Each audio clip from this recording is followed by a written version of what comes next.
Thank you so much, Mr. President.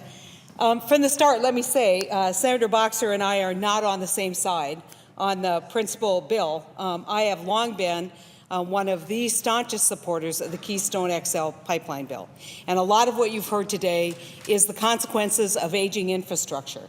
And so one of the question that I have for Senator Boxer is, would it not make sense, as we're talking about this Keystone XL pipeline bill, that we find common ground, that we all should agree that we need the resources to have the regulatory authority and the regulatory personnel to go out and make sure that that aging infrastructure, the infrastructure underneath the Great Lakes, what happened now in the Yellowstone River, that we have a robust and very complete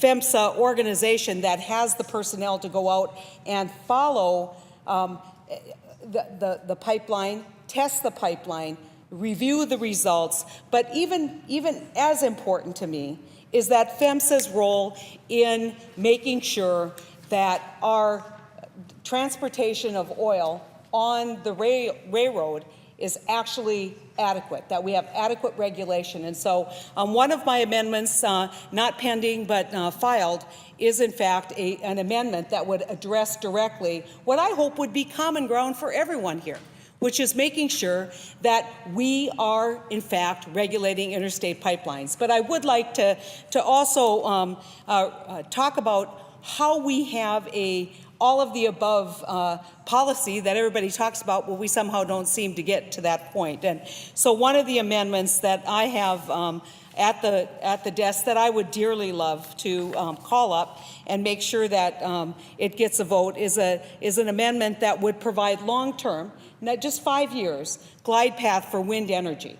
I think you've seen, as we've included this in the extenders, this stop-and-go policy that has, in fact, put not only the companies' lives on hold, but also their employees. And so I'm hopeful, and we don't know how the vote's going to turn out. No one knows until the vote's done.